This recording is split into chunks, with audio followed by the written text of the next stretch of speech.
Hello friends, তোমরা সবাই কেমন আছো? দেখতেই পাচ্ছ এখন আমি কি করছি, পটল পোস্ত। ওহো, কালারটা দেখো।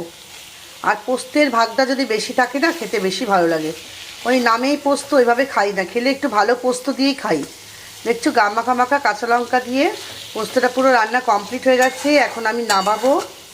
আর নামাবার আগে অবশ্যই এখানে কিন্তু দেখো, এই যে সর্ষের তেলটা একটু ঢেলে দেবো। পোস্তে কাঁচা সর্ষের তেল দারুণ। গরম গরম রুটি করব এখন। ব্যাস, আর দেখে কে।